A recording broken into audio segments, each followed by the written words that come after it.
You're this perp back with another video, and finally, after 2 days of procrastination, I have finally finished The Irishman on Netflix.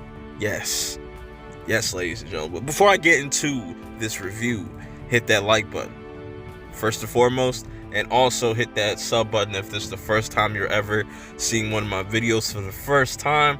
I have a ton of videos. This is video number 701, so that should be telling. Anyways, also, before I forget, follow me on Twitter at perpminded420. I post a lot of interesting things there, trying to get that going and whatnot. Anyways, so let's go to this review. This will be non-spoiler. You're saying like, oh, I want to know what happens, go watch the movie. Anyways, it's pretty hard to spoil a 3 and a half hour movie. I could say, is this 3 hour plus movie worth your time? And I gotta say, man, just stay tuned and you'll find out. So this is following Robert De Niro's character, Frank Sheeran. Frank Sheeran was like pretty much a hitman, which it's so interesting watching this whole movie play out, because it's definitely a very slow burn for being 3 hours. It's definitely going to be a slow burn, but not at any time did I feel like I was bored or disinterested. It's just when it comes to long movies like this, you gotta really prepare yourself. You gotta be awake and aware. You can't be sleepy, because no matter how good the movie is, and if you're tired, you're going to fall asleep. That's just facts. It is what it is. But yeah, it just follows the life of Frank and Robert De Niro. But before I get to just each individual actor, Joe Pesci, Al Pacino, and Robert De Niro, I just want to say, just Martin Scorsese is just such a perfectionist. It's insane. These are the type of movies he's really good at.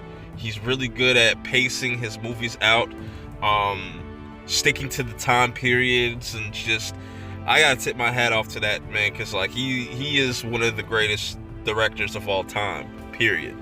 No debating that.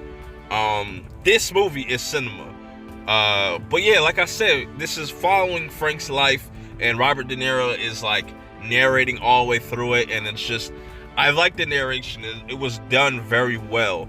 It wasn't overdone.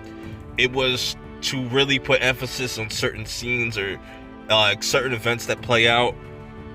Just the cast in this, there's some surprise faces in here that I wasn't expecting. I could spoil one of them. Action Bronson. I was not expecting Action Bronson to pop up in this at all. That was really intriguing and really surprising to me.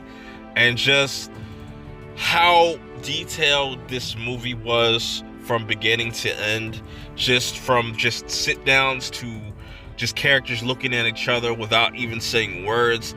Al Pacino, Robert De Niro, and Joe Pesci are fucking legends, man. And they do this, they breathe, eat, shit, and sleep this fucking acting shit. Because the way that they made their performance in this was just it's nothing. It was this seemed too easy for them in a sense, but that just goes to show you how great of actors these three gentlemen are.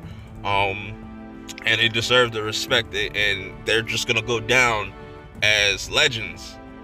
But I really enjoyed this movie. You think with a 3 hour movie there will be some slow points, and everybody's different how they watch things or digest things. Me, I like long ass movies. I don't mind it.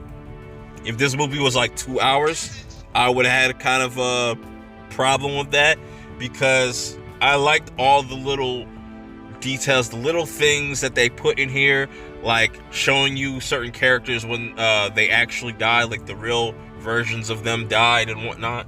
And I find it so interesting, man. You definitely have to go watch this for yourself.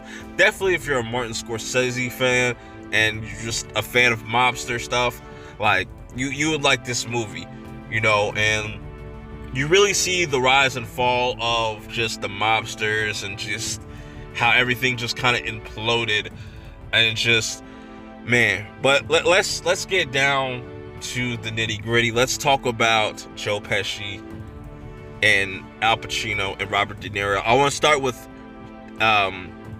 Joe Pesci, because Joe Pesci, out of this whole movie, he's not in a lot of scenes, but the scenes that he is in is captivating, man. Because you're used to seeing him play this hothead character, but now he's just calm, cool, collective, respected, and just, man, he really brought it.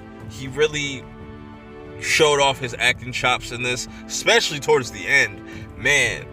And just it's incredible performance by Joe Pesci. Always liked him as an actor, always loved his performances, from like Home Alone to fucking Goodfellas to just now. It's amazing. Now let's go to Al Pacino, because Al Pacino, I think, was damn near my favorite character.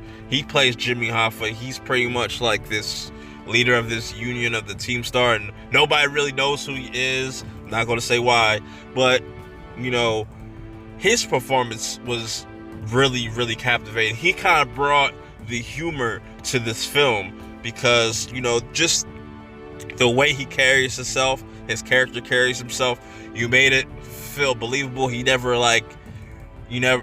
got shook by anybody or was ever afraid of anybody. He always spoke what he wanted to speak. I respect that about him, and that made him kind of a threat to certain other people, individuals in this movie, and I really liked that Al Pacino did his thing. Robert De Niro, it damn near just, this man can't do no wrong. I don't know one Robert De Niro film or performance that was whack. He's always brought it. No matter what he's in, he's always given you 110%, and I really respect that. And also, let me mention the whole de-aging effects. Those look cool. Those were awesome. At times, it kind of looked It was kind of like, but it was really cool. It was really cool. I'm glad that they didn't overuse it. So yeah, amazing movie. Definitely might be ending up in my top 10 of the year. Where this stands with other Martin Scorsese films, I have no idea. I can't think about that on the top of my head right now. But what do you guys think about this movie? Have you seen it? Are you curious on seeing this? But yeah, let me know what you think in the comments below, and I'm out.